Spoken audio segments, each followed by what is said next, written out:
I'd like to begin by sharing an entry from my journal from March 28th of 2016.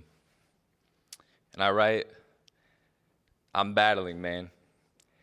Every day I'm battling for my life. I'm battling for my life, for my joy, for my life's work, for my peace of mind.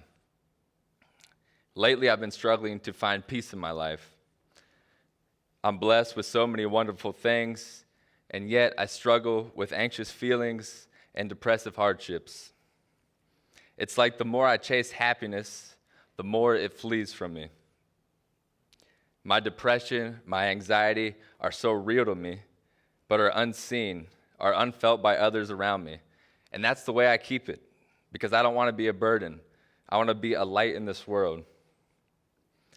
In the midst of my feelings, I can feel my light trapped inside, waiting to be set free. My name is Derek Davis, and I have the pleasure of working here at Nationwide Children's Hospital up on our inpatient psychiatric unit on T5A. And as I was preparing for this talk, I began reflecting on maybe where my anxiety first started. And I think I pinpointed the exact moment. This is me as a little kid dressed in whatever this is. And, I mean, wouldn't you be anxious if you were wearing this as well? So, when I was 6 years old, I remember we would go to church every Sunday. And each and every Sunday, I would be sitting there in the crowds of people, and I would begin to feel really hot, and I would get sweaty, and I would have this really nervous feeling in my stomach. So I would always get up, I would go to the back, I would get a glass of water, and I would just sit back there and kind of take some time for myself, never really knowing what was going on.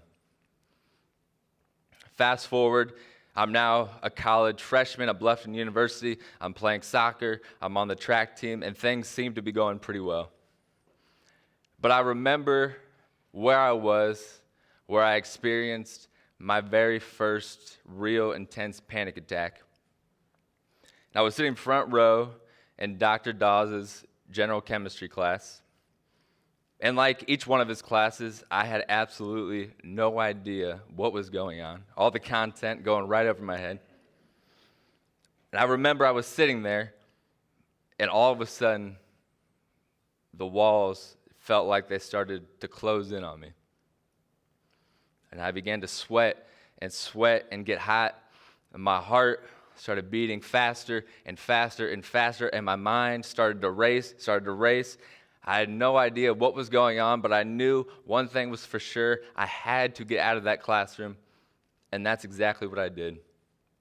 I got up in the middle of lecture, sprinted out of the room, and like I did when I was 6 years old, I ran, I got some water, splashed some cool water on my face, and I just sat down wondering what had just happened to me.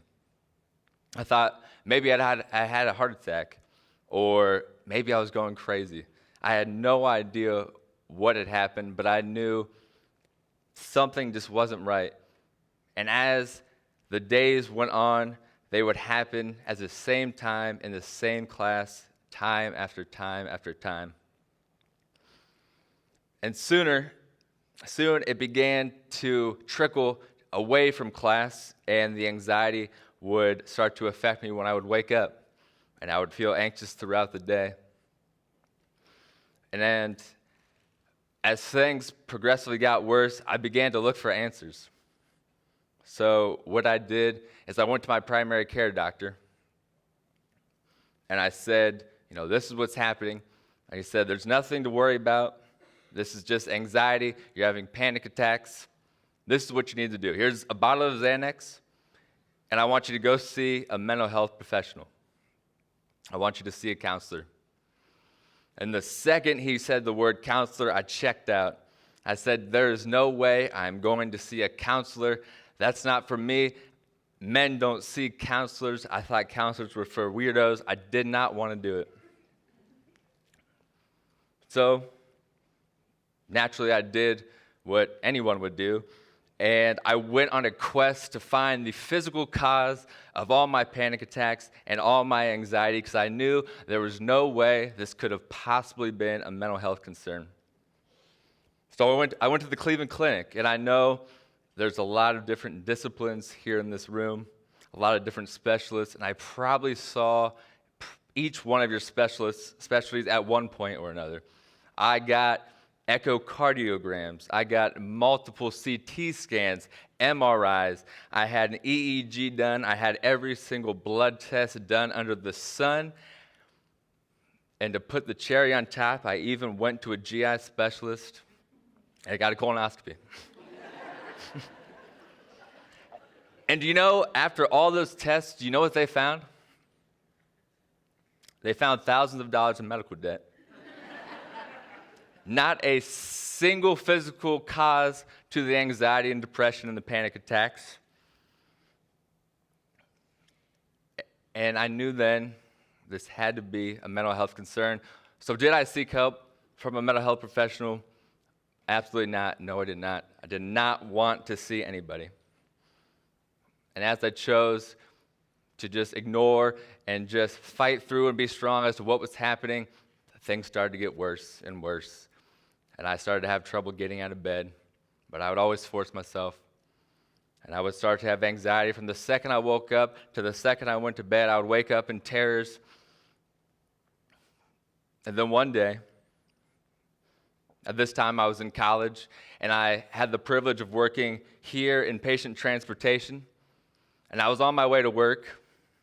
And I don't know if anybody else experiences this, and this may sound a little bit corny, but it's true. Every single day that I drove to Children's Hospital, I would look at the building, and I would be filled with this tremendous amount of pride and happiness. And I knew that I was coming to work at a place that served a higher purpose, that was bigger than myself. And I would look at that building, and I would walk in happy. But on this particular day, I drove right past the building without even noticing it. I drove into the L garage. There were no spots in the garage, so I went to the very top of the garage. And I parked my car. I got out. Noticed there was dark clouds in the sky. And I looked to my left, and I saw the building. I looked to my right, and I saw the ledge of the garage. And I walked over to the ledge, and I looked down, and I saw the sidewalk, and I saw Ann Street. And some thoughts started to pop in my head. And the first one was, if you just jump, all the pain and all the struggles you're experiencing are going to be gone in a few seconds. And you won't have to worry about it anymore. And if you jump, I doubt anybody is going to realize you're even gone. And I stared at that ledge, and I looked over for a time that I am uncomfortable to admit to you all today. And as I sat there looking down, the thought of my family popped in my head. I'm the oldest of 6 kids. There's 5 boys and 1 girl. And I started to think, what would happen if I were to do this? How would this affect my brothers and my sister that I care and love so much about? What would my parents do if I was gone? And then I began to think about my team and the people I was working with in transport, who I love so much, and the patients that I had the pleasure of working with. And I thought about, how might this impact all my coworkers and my friends that I work with? And luckily, I decided not to jump right here. And I walked down the stairs of the garage. I walked across Livingston, I clocked in, and like every single day where I came to work, I put on my mask, I smiled, I laughed, I talked to every single person I saw, I joked around. And not a single person throughout any of this time could have ever told you there was anything going on with me mentally. I hid it so well, I didn't want anybody to know. It wasn't their hardship, it wasn't their burden to worry about, it was mine. I didn't want them to be concerned with it. No one would have guessed it, and no one sure as heck would have guessed that just a few minutes before, I was up on that garage considering ending my life. And I've come to realize that I'm not alone in this struggle with mental illness. In fact, suicide is the second leading cause of death for those ages 10 to 34. The second leading cause of death. Every time I see that statistic, it just blows my mind. And over half of adults who have a mental illness don't receive treatment for a variety of reasons, one of which is the inability to pay for the treatment itself. And I found myself as one of those adults that weren't able to pay for treatment. See, I was working full-time. I had full-time benefits. I had medical insurance. And I finally got to the point where I was able to accept that this wasn't a physical problem. If I wanted to move forward and do anything with my life and start to feel better, I was going to go see a mental health professional. So I took my insurance card, I found all the counselors in Columbus that was covered by the insurance, and I went there and I found out that even with insurance, you had to pay somewhere between $100 to $160 a visit. And they wanted me to be seen twice a week, so that was going to be about $800 a month, and I wasn't going to be able to afford it. So I left the offices feeling even worse than I did when I went into them, and I was just about ready to stop looking for help again, or I happened to just hop on Google and I typed in Mental Health Columbus, and up popped Mental Health America, Franklin County. And they have a pro bono counseling program, and the pro bono counselor called me the next day, and they were able to offer free counseling services. So I started to see a counselor for a few months, and that began my journey to wellness and my acceptance that it was anxiety and it was depression, and that was okay. And here were the things I was going to need to start doing in order to start to feel better. And after getting treatment through Mental Health America, I wanted to do something to somehow repay them for what they had done for me. They gave me such a new outlook on life, and I felt like a new person, and quite honestly, I would credit them with saving my life. So what I did is I started a GoFundMe page, and I hopped on my bike, and I biked from Columbus to Dayton, spent the night, got in a kayak, and kayaked from Dayton down to Cincinnati, all while raising funds to go to Mental Health America. And I noticed somehow the word about this trip started to get out, and the Columbus Dispatch picked it up, and it ended up in the Sunday paper, and it got my mind thinking that there might be something here. I started to realize that there's a whole lot of fundraisers and a whole lot of 5K and races for things like cancer, things like diabetes and Alzheimer's, and rightfully so. These are all problems that need to be addressed, cures that need to be found. But I realized there wasn't a whole lot of races and fundraisers for mental health. And luckily, I started working here, like I mentioned, on T5A, and I met some of the most inspirational, incredible men that I've ever had the pleasure of getting to know. And we got together and we started a nonprofit here in Columbus called Mind Mission. And what we do with Mind Mission is we look to raise mental health awareness through fitness, adventure, and other creative endeavors.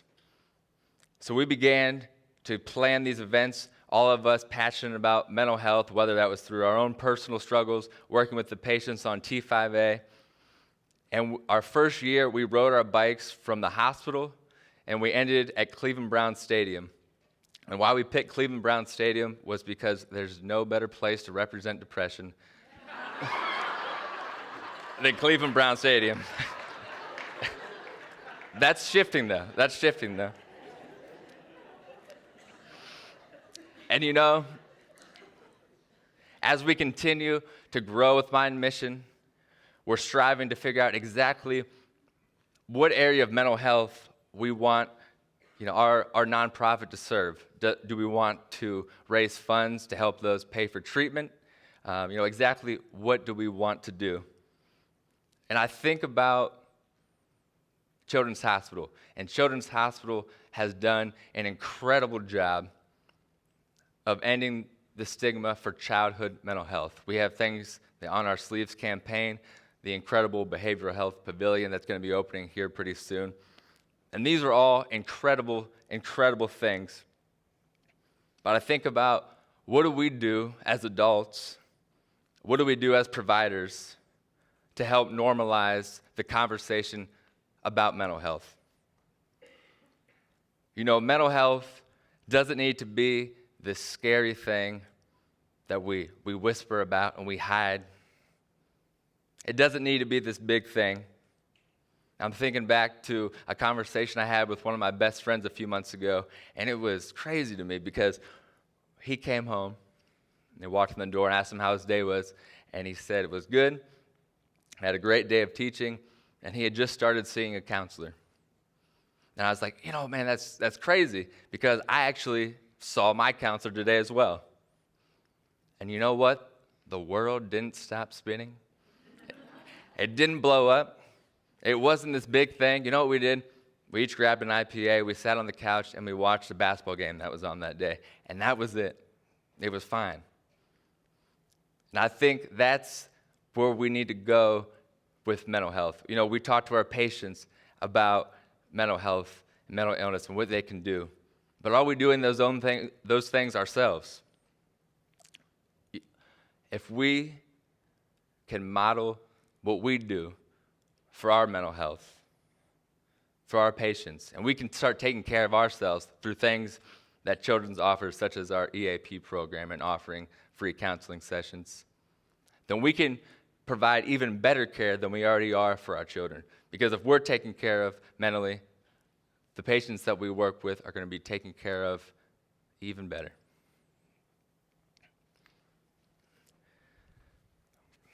The second half of that journal entry reads, I do not believe my struggles, my pain, my hardships will be for nothing. I will use my story to one day do something bigger and better than myself. I know I'm not alone, and I will always continue to fight the good fight. I find hope in my family, my friends, Chipotle, and happiness and joy will find their way into my life again. Thank you.